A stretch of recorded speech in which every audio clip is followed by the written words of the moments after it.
Fungus की जो मार है ये किस तरह के पेशेंट्स को ज़्यादा हो गया, इसके क्या कारण है?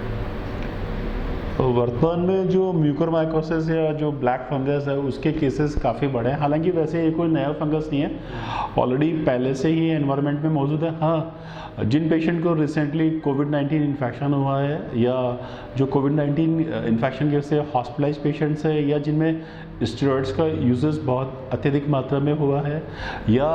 स्टेरॉइड के साथ साथ जिंक की मात्रा काफ़ी ज़्यादा यूज़ हुई है, प्लस जिन पेशेंट्स को डायबिटीज़ है, लंबे समय से डायबिटीज़ है और डायबिटीज़ बिल्कुल भी अंडर कंट्रोल नहीं है, या फिर जिन पेशेंट्स को कैंसर है वो रेडिएशन पर या कीमोथेरेपी पे उनको, प्लस जो पेशेंट जिनके ऑर्गन ट्रांसप्लांट्स हुए, स्पेशली लीवर ट्रांसप्लांट हुआ है या किडनी ट्रांसप्लांट हुआ है या बोन मैरो ट्रांसप्लांट हुआ है, यानी मैं ये कहना चाहूँगा जो लोग इम्यूनो कॉम्प्रोमाइज्ड है उन पेशेंट्स के अंदर फंगल इन्फेक्शंस की या जो सेकेंडरी इन्फेक्शंस है उनकी रेट बहुत ज़्यादा रहती है। उनमें से एक है म्यूकोरमाइकोसिस या ब्लैक फंगस। अब एक म्यूकोरमाइकोसिस को हम लोग ब्लैक फंगस क्यों बोलते हैं? एक्चुअली क्या है, म्यूकर इन्फेक्शन के बाद शरीर के पार्ट का डार्क पिगमेंटेशन हो जाता है या फिर नोज से ब्लैकिश कलर का डिस्चार्ज आता है, इसलिए हम लोग इसे ब्लैक फंगस कहते हैं। और इसके अंदर जो इन्वॉल्वमेंट होता है basically rhino ocular cerebral involvement होता है। राइनो का मतलब नोज,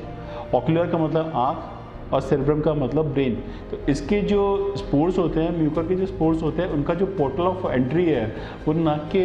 द्वारा होता है कि इनके जो स्पोर्स होते हैं नाक में जाते हैं, नाक में जाके इनको प्रॉपर मीडियम मिलता है जिसमें ये मल्टीप्लाई करते हैं, ये जर्मिनेट करते हैं, जिससे मल्टीपल स्पोर्स बनते हैं और ये नाक को ब्लॉक कर देते हैं। बेसिकली ये एक तरह से इन्वेजिव फंगस है। ये क्या करता है कि वहाँ जाके अपने स्पोर्स बनाता है, अपनी ग्रोथ बनाता है और लंबे लंबे वाइट कलर के फिलामेंट्स बना लेता है। और ये जो फिलामेंट्स होते हैं ये हमारी बोन को इरोड करते हैं, यानी कि उसमें सुराख बना लेते हैं। सुराख के रास्ते फिर ये आँख में पहुँचते हैं और आँख में अपनी ग्रोथ करने के बाद ये आँख की जो बोन होती है उसको ये इरोड करके या उसमें सुराख बना के फिर ये ब्रेन में पहुँचते हैं। हाँ, जब म्यूकोरमाइकोसिस का संक्रमण ब्रेन तक पहुँच जाता है तो ऐसे केसेस में 50% मॉर्टिलिटी यानी कि डेथ होने की संभावनाएं बढ़ जाती है, जिसे हम लोग काफ़ी सीरियस कंडीशन मानते हैं। तो इसके केसेस है वर्तमान में कोविड इन्फेक्शन की वजह से, या फिर जो लोग कोविड से रिकवर कर चुके हैं या स्टेरॉइड की हाई डोजेस के अंदर हैं या जिनको डायबिटीज़ है, अंडर कंट्रोल नहीं है, उन लोगों के अंदर ये केसेस काफ़ी ज़्यादा मात्रा में देखने के लिए।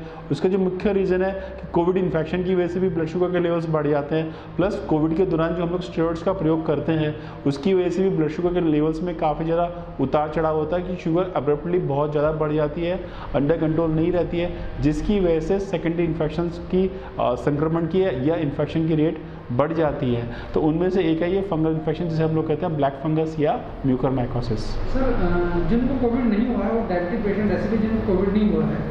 क्या उनमें भी इस तरह के चांसेस रहते हैं कि उनको ब्लैक फंगस उसमें? हाँ, जिन लोगों को कोविड-19 का इन्फेक्शन नहीं हुआ है लेकिन डायबिटीज़ है, काफ़ी लंबे समय से डायबिटीज़ से पीड़ित है और उनके अगर डायबिटीज़ के लेवल बिल्कुल भी अंडर कंट्रोल में नहीं है तो उन लोगों को भी ब्लैक फंगस या म्यूकोरमाइकोसिस की रिस्क रहती है। रीज़न ये रहता है कि डायबिटीज़ एक क्रॉनिक डिजीज़ है और अगर ये लंबे समय तक कंट्रोल ना रहे तो ये बॉडी के इम्यून सिस्टम को प्रभावित करती है, जिसकी वजह से इम्यून सिस्टम जब वीक हो जाता है तो हमें इस संक्रमण का या इन्फेक्शन की रिस्क हमें रहती है। सर, जो लंबे समय से डायबिटिक पेशेंट हैं, इस तरह के पेशेंट की डायबिटीज कितनी होना चाहिए, कंट्रोल की सिचुएशन क्या है? एक्चुअली में जिन लोगों को लंबे समय से डायबिटीज़ है उनका जो टारगेट है, उनका जो ब्लड शुगर है वो 100 से 180 मिलीग्राम पर डेसिलिटर के अराउंड रहना चाहिए, ना तो इससे कम और ना इससे ज़्यादा।